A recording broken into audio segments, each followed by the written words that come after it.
Ghatal master প্ল্যানে খানাকুলকে অন্তর্ভুক্ত না করার প্রতিবাদে শনিবার খানাকুল বাঁচাও সোসাইটির পক্ষ থেকে রাজহাটি সিনেমাতলা ও বন্দরে সভার আয়োজন করা হয়। এই সোসাইটির মূল দাবি, ঘাটাল মাস্টার প্ল্যানে খানাকুল ও রূপনারায়ণ নদীকে অন্তর্ভুক্ত করতে হবে, না হলে আরামবাগ ও খানাকুলকে নিয়ে একটি পৃথক মাস্টার প্ল্যান করতে হবে এবং নদীগুলির ওপর কংক্রিটের সেতু নির্মাণ করতে হবে। এদিন এই পথসভার পাশাপাশি পথ চলতি মানুষদের গণস্বাক্ষর সংগঠিত করা হয়।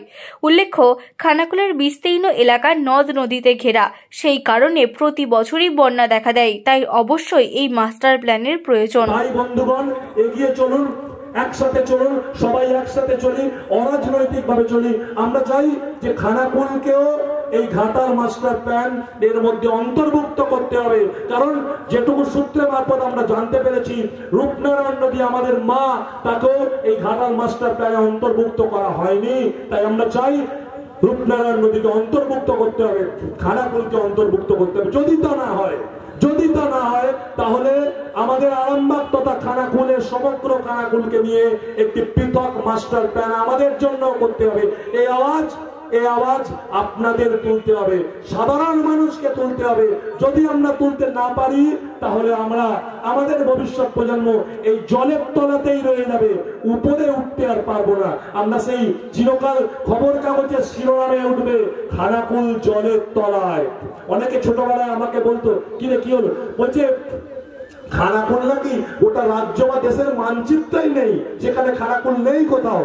তাই বন্ধুগণ, এগিয়ে চলুন, একসাথে চলুন, আমরা আমাদের অধিকার অর্জন করতে পারবো। আমরা জানি বন্যার সময়, বর্ষার সময় এখন নয় একটি ব্রিজ তৈরি হয়েছে, যখনই বন্যার প্রকোপ বাড়বে দেখবেন কিছুদিন পরে এই ব্রিজ হুলিশ্বাস হয়ে গেছে। এই ব্রিজ কেন, আমাদের মুন্ডেশ্বরের ব্রিজ, নদীপুরের ব্রিজ, সব ব্রিজ কিন্তু কিছুদিন পরে আবার বন্যার জল যখন বাড়বে সেই কিন্তু নদীর ব্রিজগুলো নষ্ট হয়ে যাবে।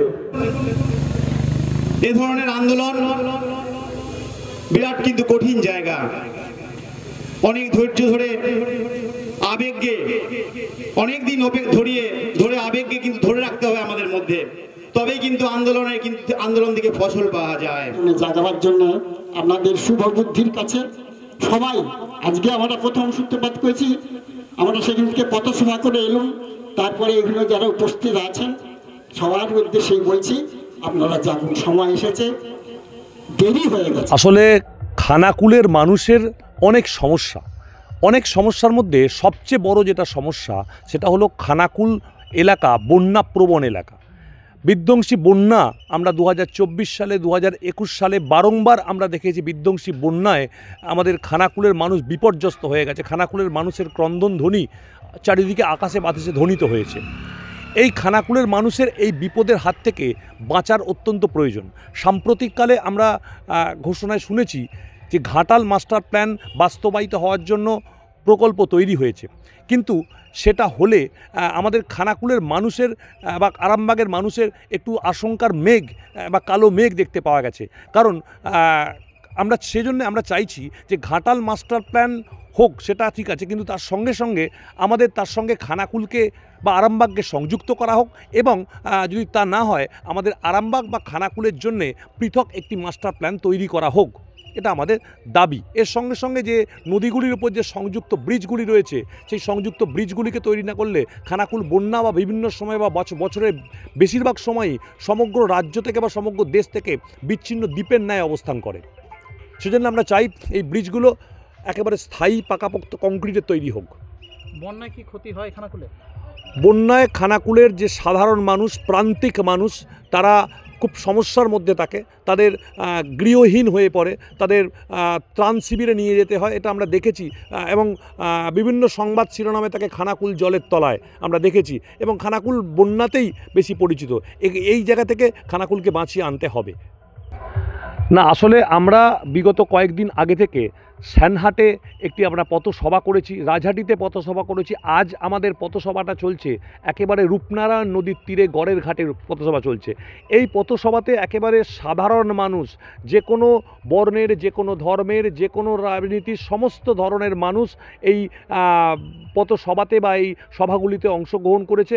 এর মধ্যে মানুষের কোনো ভেদাভেদ নেই, সমস্ত মানুষ দলমত নির্বিশেষে সব ধরনের মানুষ এখানে এসে পৌঁছেছে এবং সবাই মিলে একটাই দাবি তুলেছে, একটাই দাবি যে খানাকুলকে আমাদের বাঁচাতে হবে, তা না হলে আমাদের ভবিষ্যৎ প্রজন্ম অন্ধকারে তলিয়ে যাবে। সেজন্য খানাকুলকে বাঁচানোর উদ্দেশ্যে এবং আগামী দিনে বিভিন্ন জায়গাতে আমাদের পথসভা বা জনসভা বিভিন্ন ধরনের হবে এবং সই সংগ্রহ, যে আমাদের সাধারণ মানুষের যে স্বাক্ষর সংগ্রহ, এছাড়াও সেগুলো নিয়ে আমরা বিভিন্ন জায়গায় ডেপুটেশন একেবারে ব্লক স্তর থেকে শুরু করে নবান্ন এবং দিল্লি পর্যন্ত আমরা ডেপুটেশন দেবো, যাতে আমাদের খানাকুলকে এই সমস্ত সমস্যাগুলি থেকে মুক্ত করতে পারা যায়। আরামবাগবাসীর জন্য এলো দারুণ খবর। এখন আরামবাগের নপাড়া ফুটবল মাঠের কাছেই খুলে গেছে ক্যাম্পা ডিস্ট্রিবিউটার পয়েন্ট। তাই আরামবাগ থানার অন্তর্গত সমস্ত ব্যবসায়ী ভাই বোনেদের জানানো যাচ্ছে, আপনারা যদি ক্যাম্পা প্রোডাক্ট নিয়ে ব্যবসা করতে চান তাহলে আর দেরি না করে এখনই যোগাযোগ করুন। আর খুচরো ক্রেতারা যদি কাছাকাছি কোথাও ক্যাম্পা সফট ড্রিঙ্কস না পান তাহলে চিন্তা নেই, এক ফোন করুন, আমরা পৌঁছে দেব আপনার এলাকায়। যোগাযোগ করুন আরামবাগ নপাড়া খেলার মাঠের কাছে। মোবাইল নম্বর 814534115573 এবং 8768338084। আরামবাগে এখন থেকে ক্যাম্পা মানেই তাজা স্বাদ।